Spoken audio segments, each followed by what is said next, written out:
Hello you guys, it's your girl Fenella like whoa, welcome back to my channel. Today I'm going to be doing my first episode for my new series called Expand the Brand, where I talk about branding, social media, business, entrepreneurship, and just like how to thrive as like an entrepreneur or a creative in business. So if you guys don't know me, my name is Fenella like whoa. I'm a creative director and creative entrepreneur based in Atlanta. If you're ever looking for someone to creative direct one of your campaigns or shoots or help you with content creation, hands-on or virtually, I am available and I'm booking. But I also like to share advice to those of you that want to be a creative director, content creator, just want to thrive in your brand or business as well. Because outside of being a creative director, content creator, I also do that for my own business, like Wigs. This is my wig company. Make sure to check it out. And I do it for just a lot of different things that I do, from like editorial photo shoots. You probably see my photo shoots in Vogue, Elle, Harper's Bazaar. I also use these skill sets for my personal brand, Fenella like whoa, where I do a lot of fashion tutorials and fashion content as well. And I just want to teach you guys how to build a thriving brand and business that you love. So throughout this series, I will be talking about my experience as a creative director, my experiences going to fashion weeks, my experience as a former global marketing director, working with different clients, working with different brands. I want to share with you guys the process and even vlog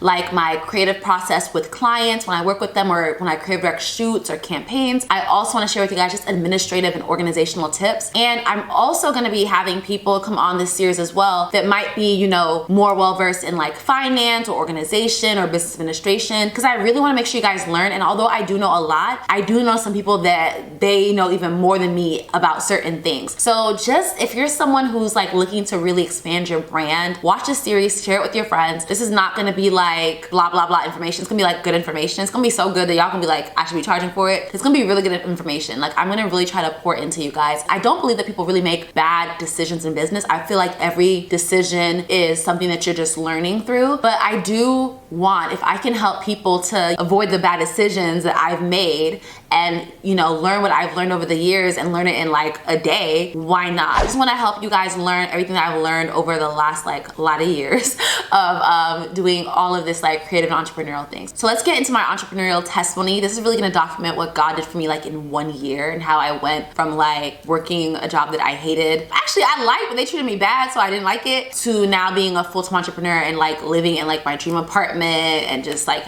doing all these amazing things and working with brands that you guys know, working with celebrities that you guys know, working with clients that you guys know. And it's just so crazy what God can do in a year when you just obey what he's telling you to do. So of course I said that I'm gonna focus on the last year, but I do want to share this, just a quick little like story about like how entrepreneurship just even got into my mind. So I was in college, I was a freshman at Spelman, and I wanted money because like I was used to having money actually in high school, well, like last year, because I was a waitress. And so from going from that to going to school and not working, I was like, I need to make money so I could maintain like my nails, my lashes, and like go out to eat and do stuff. So the first thing I did was I started to sell clothes for my closet. Like I was known as like the fashion girl on campus. I had won like best dress and everyone knew me for fashion. So immediately I was like, I'm selling things in my closet. There's a lot of, I had so many clothes, things I didn't want and whatnot. Like let me sell a bunch of these clothes. So what I did was I sent an email to all the students at Spelman telling them to book appointments with me to shop in my closet. That's literally what I did. I made so much money from this, you guys. Like maybe not a lot of money now, but back then, looking at how much I made from this, it was a lot. And the prices were really cheap. Was that so many people just came and bought the clothes. Like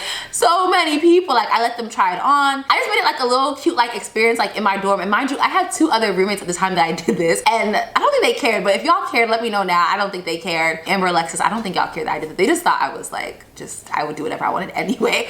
So yeah, so they would come there. I remember a lot of upperclassmen came, and like that was that. So then I get a call or like a email to go to the dean's office. So I'm like, okay, I'm going to the dean's office. Cool. I didn't know I was even in trouble. So I went there literally with the attitude like, okay, I'm at the dean's office. Like I literally didn't even look like I was in trouble or nothing. So she literally looked at me like, she made this face like, this girl doesn't even like think she's in trouble, looking back on it. So she asked me, she said, explain this. And she showed me an email that I had sent.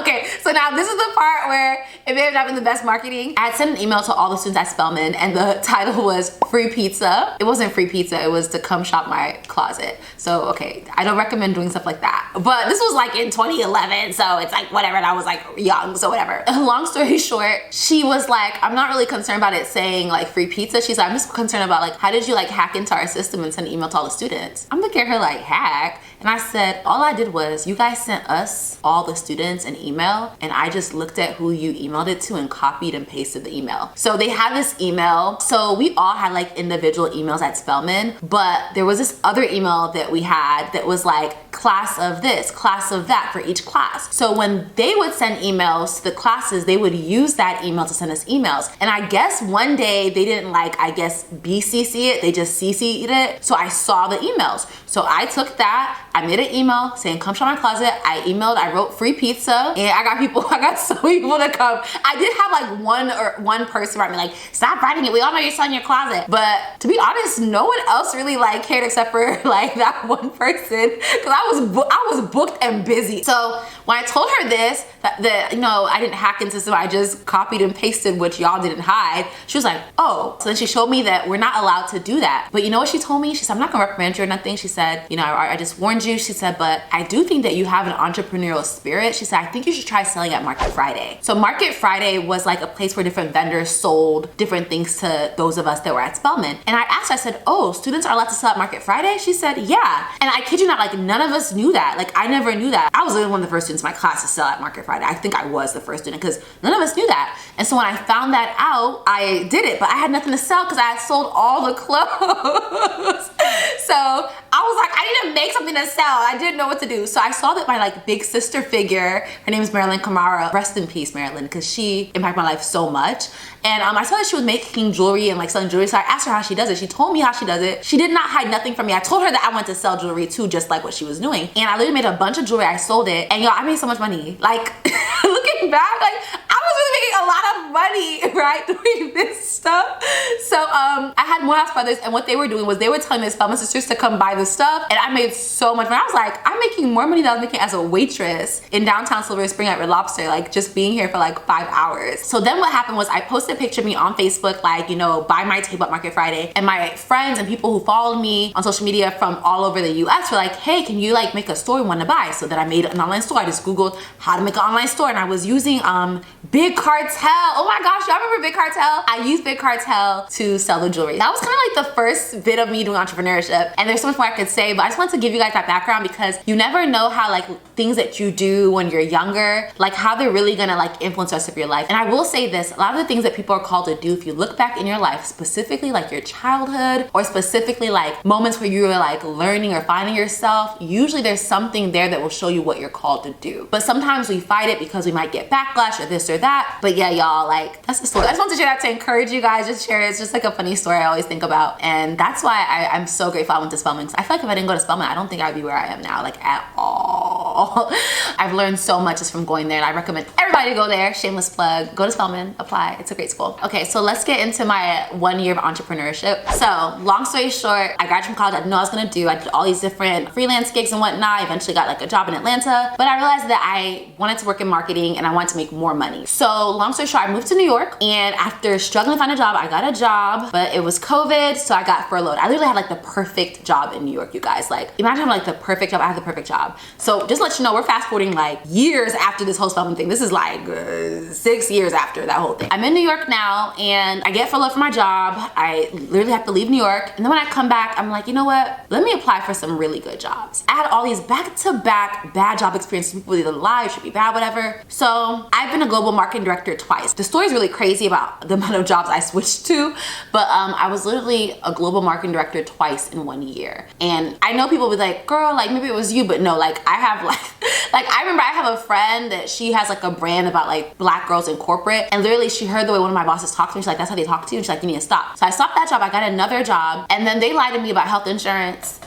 I didn't have health insurance. I was like, what? Y'all lied to me about health insurance? Like that's what and they lied about a lot of different things. So let's fast forward to like years after this. I had a lot of different trials and different things I tried and tested and clients I worked with and jobs I did. But ultimately, let's just fast forward so we can get to that 1 year part, okay? I got a job as a global marketing director for a company. It's a really globally well-known brand, but just to be honest, they treated me very badly. And I noticed that they were treating a lot of the women that were badly as well, right? I remember them just wanting to fire a lot of people, and it was really one person in particular. So long story short, there was a situation where I creative directed a campaign for them, and it took me like a whole week of like work. and we had like 3 whole shoot days. And mind you, it's usually 9 to 5, but I was working like 9 to 9, 8 to 9. Even on Saturday, I had to work because we're doing another production and whatnot. So I worked like so many hours that week, maybe like 60 to 70 hours. I worked so much that week because it was like we're shooting for 3 days in a row, and one of the days was the weekend, and I also had to work during the week or whatnot. And there was a lot of things I saw on the job that I won't get into or whatever. But let's just say this, long story short, we were in a period where I told him like, I don't really want to work with y'all. Like, I do so many things. I was doing global marketing. I was doing social media for a bunch of different channels in a bunch of different countries. I was doing distributions. I was doing billboards in like other countries. I was doing like e-commerce for other countries, e-commerce for us. I was doing like videos, content creation, PR, events. They wanted me to talk like on like shows and things for them. I had to do like ads. They wanted me to do blogging, SEO, everything you can think of like under marketing I had to do. And I had no one else to help me. Red flag, right? I had an intern, but I felt like even her work was too much that she was doing, and she was only there a couple days a week. So I kind of had a very like blunt talk, and I'll say this, I'm someone who I've been very confident in my corporate conversations, because this might sound so bad, but I'm really talented, so I get away with a lot. I also did email marketing for them. I did everything, right? So long story short, I was really tired of the job. I was really stressed. I remember I would be crying, I'd be stressed. And even like I was just so stressed. And I remember one day I overheard a conversation with the person that was like in upper management that was giving me a hard time. And they were telling the other person how my work is so great. Mind you, this is someone who's giving me a hard time for my work. And they were saying like, wow, her work is so great. And they're comparing me to the previous person and saying my work is so great. But then like, they would be hitting me up like, you did this wrong, you did that wrong. So I was confused. So I was like, I heard this, now I know what they really think. Like, I'm not tripping, I am doing a good job. I might not be perfect because I'm balancing so much, but I knew I was bringing something to the table. So because of that, like, I knew that I could have a blunt conversation with them. I remember something happened, we got into disagreement. I had a blunt conversation with them. I was really blunt. I was telling them that they're a gaslighter. I was really blunt. They were like, what's that? I was like, look it up, you could Google it. I was annoyed, right? Because it's like, it was a lot more, I'm not saying. Just know I was very valid and everyone was on my side. We had a conversation and basically they're like, we want to just, you know, have you just work for us freelance as a contractor, and you can work from home and you still have the budget we have, but you don't have to come in the office. And it seemed like a very good deal, but they still want me to basically do everything I was doing, but for less pay. And there wasn't health insurance, and there wasn't health insurance even before. So I looked at it, I was like, this is basically the same work. It's just like from home with a lesser title and less pay. So, oh, and the big thing was they said I could not work with other brands under their niche, and the niche was beauty.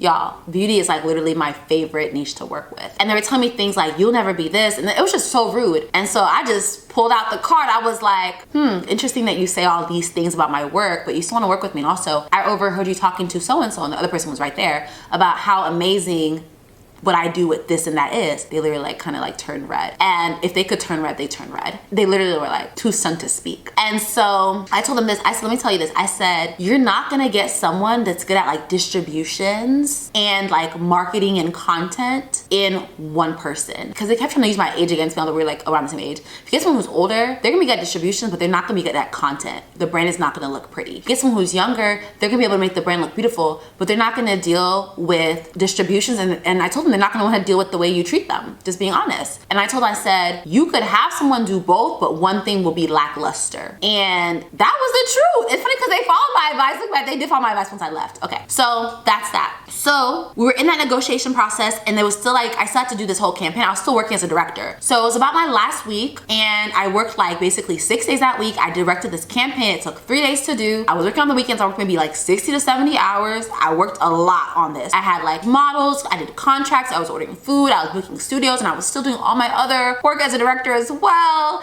I remember I had to hire someone to fly in and make sure that they had their logistics and their hotel set up. I was doing so much stuff, you guys. And we're shooting like so many products. If you guys know about having a lot of products for e-commerce and skincare, it was so much work. After all of that, I come into work on like a Monday or Tuesday, which whatever day it was the day we got paid. And it was such a bad snowstorm. And I was like, hey, do I have to go into work today? And they're like, yes, you have to come to work. And that was the day we were gonna discuss like, okay, you're gonna be a contractor now, this and that. So I looked over the contract. It was a horrible contract. And my friend who was in business had told me, this is a bad contract, do not sign this. And so I was gonna just go in the meeting telling them like, you know, I did my last week, but in order for me to continue as a contractor now, not as a director, like this contract needs to change. I highlighted so many things. So I go in on a snow day, and it was really bad, like really bad. I go there, and the person that told me I had to be there, they weren't there, and other people weren't there either. I was like, okay, that's one strike. It's New York. whatever. Then I realized that they didn't pay me, and it was like the first of the month or like the day before rent was due. So now I was heated. So I wrote them, I was like, hey, like, you're not here, I'm here, it's snowing, you had me come to the office, you're not here, and also I haven't got paid.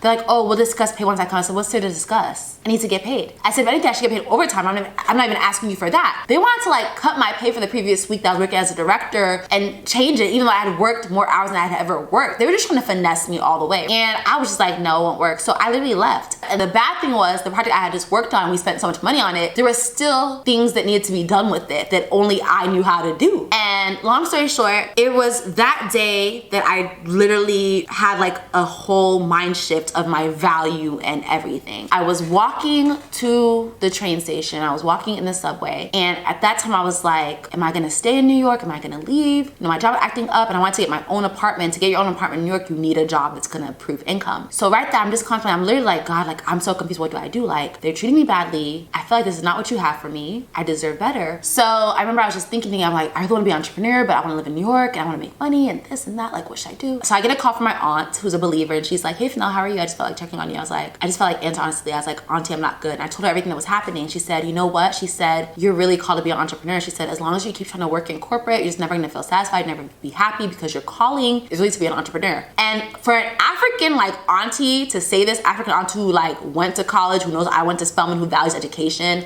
to say this to me was really affirming, because like they be like, be a doctor, lawyer, be a doctor, lawyer. She's like, nah, honey, be an entrepreneur. And she told me, you know, if you need some time, like, you can come to my house and figure stuff out and work on your business. So now I'm at my like rich auntie's house, and you know, it's great and everything. I have a savings, but I'm trying to build my wig brand, Likewo Wigs, which you see here. Make sure to follow us at Likewo Wigs and shop a wig down below. Use the code Likewo for a discount, shameless plug. But basically I'm working on my wig business, and I sent out hair to a bunch of influencers, and I'm buying all this hair and I'm investing so much money, and I realized I was just not making enough money. So I realized that I was investing more in the business than I was making. And to really make the amount I wanted to, I would have to invest like a crazy amount of money. So yeah, and I was just like running out of money. So what happened was I had to go to Africa for my mom's wedding. And at this time I was like running out of like money, right? Like savings. And so when I went to Africa, it's almost like every time I go to Sierra Leone, I get like an answer. So when I go there or whatever, I have this crazy life-changing experience. And so I had an aunt that was sent back to Africa about 17 years ago. Well, now 18. And it was a family conflict where, I'll just be honest, like some of my family members like just left her and her newborn baby there.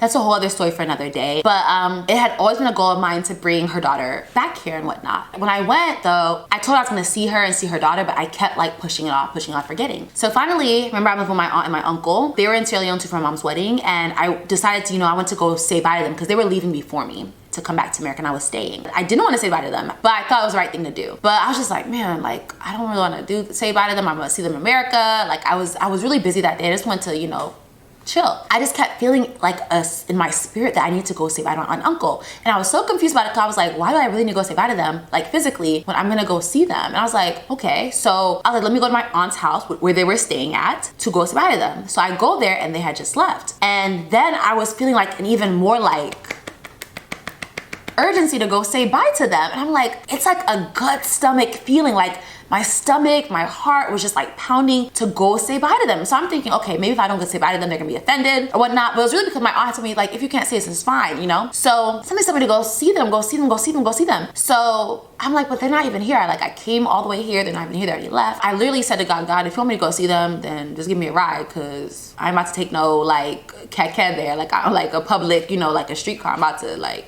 whatever. My aunt, whose house I'm at, who they were at her house before, she said, Fennella, my driver is down there. Do you want him to take you to go say bye to your aunt and uncle? Now, this is my aunt who, she don't be offering her car, like ever, right? Like you gotta, you know, coax her for the car, right? And I was like, that's a sign. So I got in the car. So I get in the car, whatever, and we're going there to see them. It's just me and the driver. So there's like a queue of cars because some people are leaving to go to America. And the driver has me like at the top. It's like a mountain thing, not a mountain, but like a hill or whatever. And I need to go to the bottom. So I'm on there, whatever. And I told him, I said, hey sir, like, you know, it's fine, I can get out. He's like, no, just wait, you know, I'll take you there.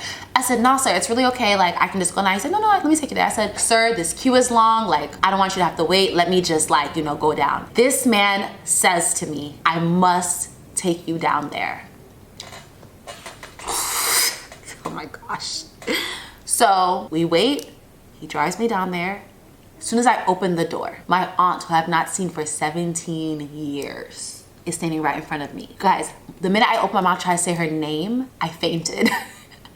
I fainted because this is someone who really loved me, showed me so much love and care in my childhood. And it was a very traumatic experience for me seeing her leave and everything that happened to her daughter and her daughter having to suffer. And then every time people try to bring her daughter back, things would just get messed up. And I was very determined to bring her daughter back, but it was like every time I would go there, I would get distracted. I saw her, I fainted. I just woke up crying. And I was like, wow, God literally had me to come here, not to say bye to my aunt and uncle, but to see this other aunt. So just a little background about like why this whole conflict was really started. The simplest thing I can tell you guys is my grandfather is a chief and he does have more than one wife. So it's giving Nigerian movie. It's a lot of stuff going on that I will probably share later on, like in my life or when I am ready to share. But for the sake of the story, this is very important to the part of me being an entrepreneur and all of that. So, okay, I woke up after I fainted. I saw her, I was crying.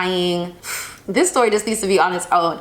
But long story short, I go to see them the next day. I see their living conditions and it's just deplorable. It's horrible. I can't believe that my aunt who used to take care of me here in America is living in these conditions, like in the slums. And this young girl who's supposed to be in America is living there. So long story short, I come back to America and I have a whole new game plan. I'm like, I need to make money so I can go back and get this young girl. So I had to basically come back to America and like get her documents and whatnot. Long story short, this put something in me that made me like this, right? So I was like, you know what? I'm gonna go back to America. I was like, I need to figure out what I'm doing because I need to have enough money in December, because it was like what, June, July, my mom's wedding, and you have enough money in December to go back and get this girl, and I need to work out all her documents while I'm here and everything. And mind you, I'm staying with family while this is happening, and it's just a lot going on that I'm not really explaining. But I will say one thing. One thing is that to get her birth certificate, you had to be like a mom or a dad or whatever. Whatever it was, I wasn't qualified. The lady from the office called me while I was in Sierra Leone, because I applied for it while I was in Sierra Leone, and was like, basically like, we're gonna give it to you although you're not even like eligible to get it. I land back in America and it comes in the mail, and one of the people that actually, you know, knew that they were sent back years ago and never did nothing about it and kind of like was a part of the plan, they passed me the mail with her birth certificate in it, which was so deep, right? They had no clue.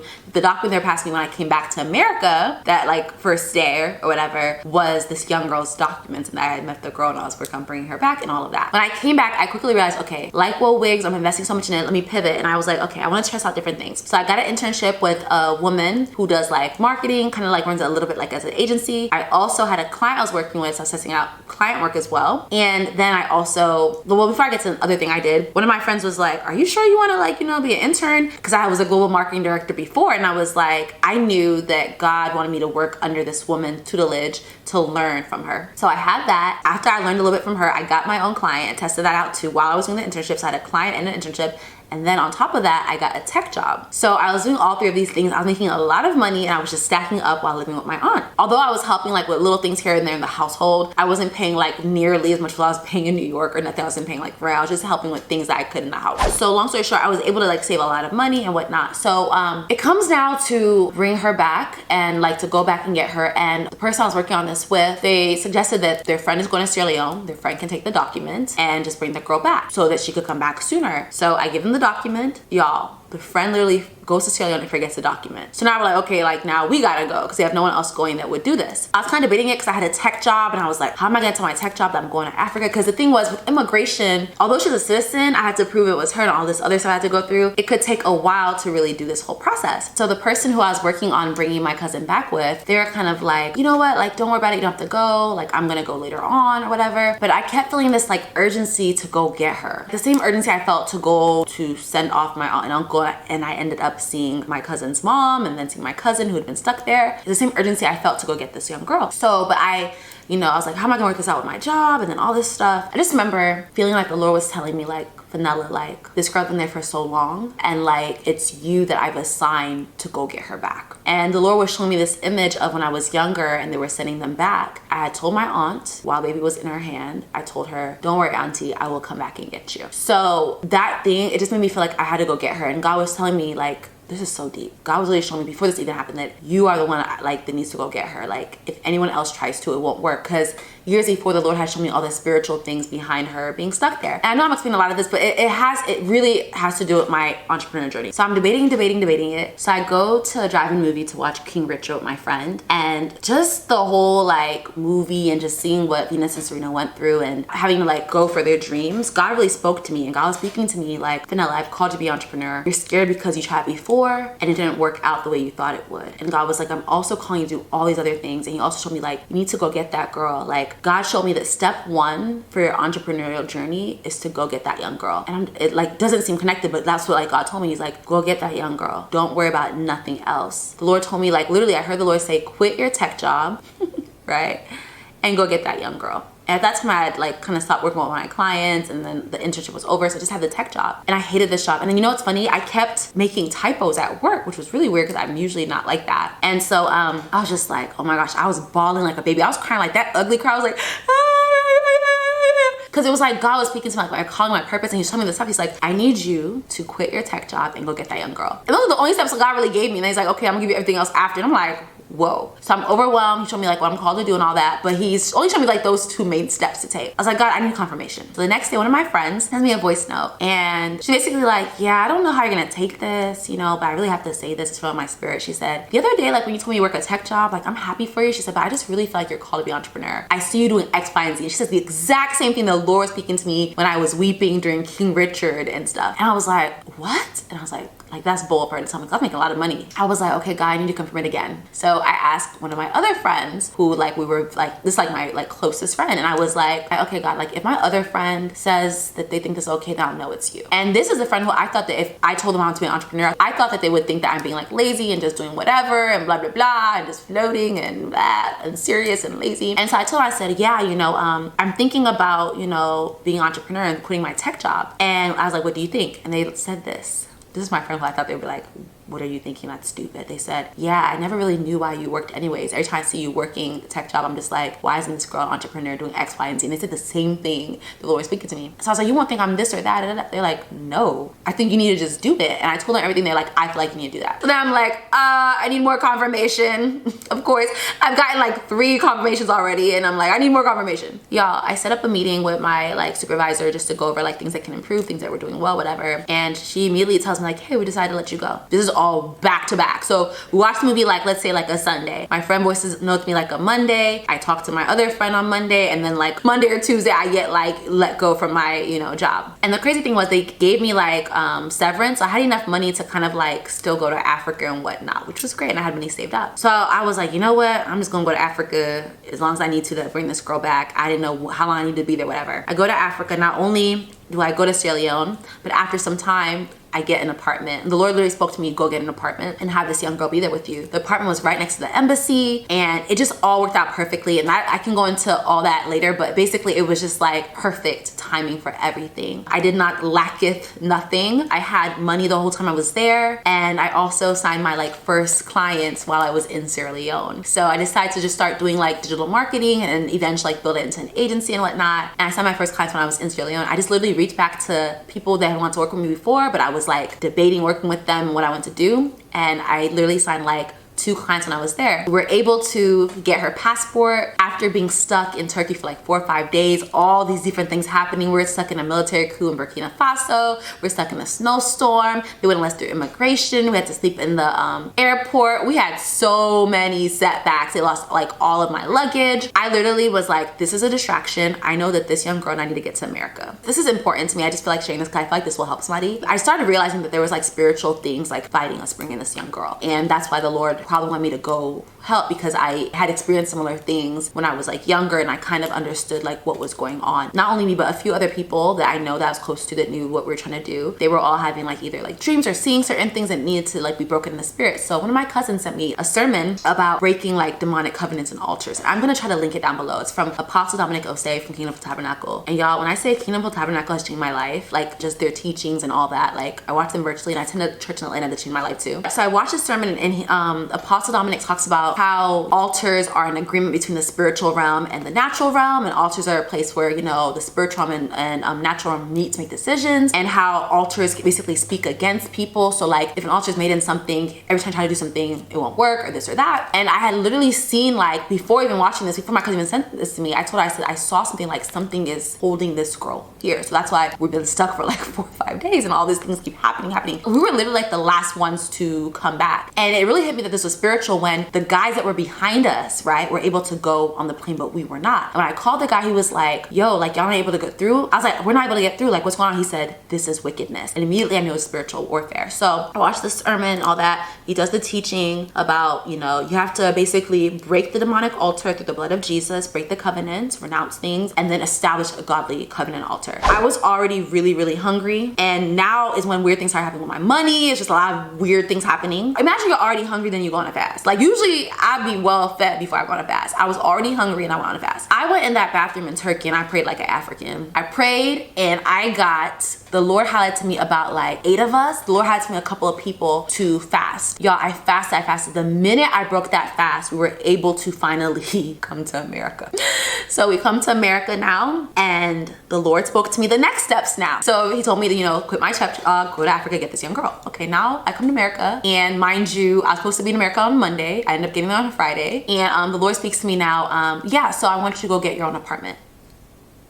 I'm like, with what money? Because the money is running out. I haven't worked, this and that. And luckily I was able to sign like more clients and then get like money and this and that. And this is probably like, I'm about to wrap up, but long story short, so I come back to America. The Lord speaks to me the next step. He's like, get an apartment. This is the next step of the entrepreneur journey. So apply for clients, get an apartment. So I was looking for apartments, applying in apartments in like 5 different cities. And I see this one apartment, and it's like a white fridge. It's like behind someone's house. It's like green. It's like not really giving. But because the price was like, I was like, you know what? They might approve me because of like just, I hadn't been working and credit. And my income was really good from the year before. Don't get me wrong. But I'd been in Africa for like 2 months. So it was like, I wasn't making a crazy amount to get the apartment I wanted. But before it was like busting. It was amazing. So they're like, yeah, you can have this apartment, cool. So my friend, I have her go tour it because the apartment was in Atlanta and I wasn't in Atlanta at the time. And I could tell, this is my most pickiest friend. And she brought her other friend that loves aesthetics too. And I could tell they were not feeling it. And they're like, keep looking.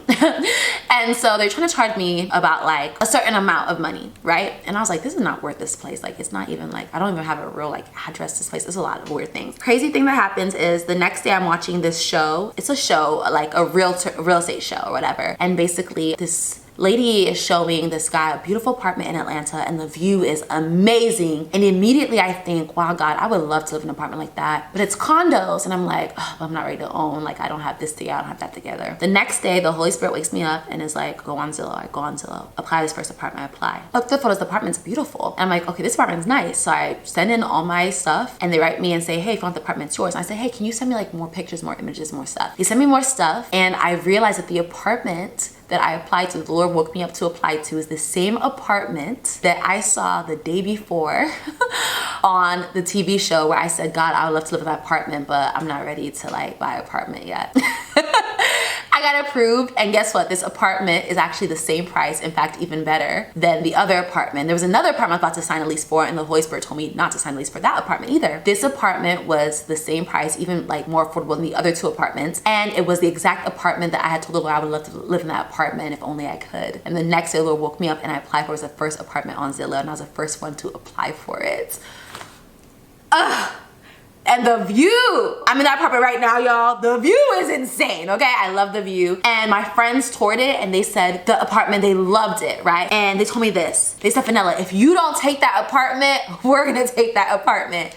And immediately I took the apartment. And then also, the Lord next told me, okay, go get a car. That's a whole other story within itself. I had a lot of like things, this and that happened, and I got the car. And also, this is what's gonna bring the whole story together. It was like after helping that young girl, things that had taken me years to do started happening. So it had taken me forever to drive. Every time I tried to drive, things would happen. Every time I tried to, you know, learn how to drive, like I tried to learn how to drive like a couple times. So it was when I went to my mom's wedding in Africa, one of my cousins was talking about how it took them like about like 5-6 times to come to America. The same amount of times that they said was the same amount of times I tried to learn how to drive. And the Lord told me, try again when you go back to America to learn how to drive. So after I met that young girl and I came back to America to work on her documents, I was able to get my license, learn how to drive. So when I go back to Africa the second time now, I was able to get my first like luxury apartment in my name after I'd been struggling to do this in New York, and also get my first car and everything.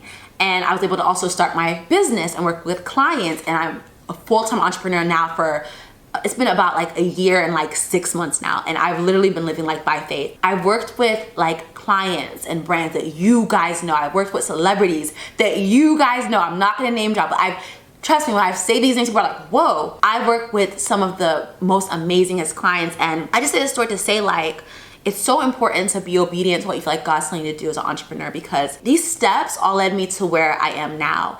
And I'm really believe that if God would have shown me everything, like how we're gonna be stuck in Turkey for 5 days working on my cousin's immigration, how I was gonna be seeing back-to-back accidents before getting my car, and all these other things and whatnot, and get all this spiritual warfare, I probably would have chickened out and been like, God, I don't know about now, you know? So I think that's why sometimes God shows us step 1 before he shows us step 2. Because he knows if he shows us step 1, 2, 3, 4, 5, we will chicken out, get scared, and not do anything and abandon the call. So that is my entrepreneurial testimony. I know this was long and there's so many more details I could share, but I really hope this blessed you guys. I really hope it wasn't all over the place. I know it was a lot. But yeah, thank you guys for watching the series Expand the Brand. If you guys ever want to work with me or for creative direction or want a consultation or learn from me, link down below. I also have a free group called Echelon 12. It's free till the end of the year, where we'll be talking about like branding and fashion. It's a fashion community for those who want to build their brand through fashion and media. Join that as well. My hair's from Michael Wigs. I'm plugging my brand. I'm teaching y'all how to plug your brand. So thank y'all for watching my series Expand the Brand, and I love you guys. Bye. About to go out to eat.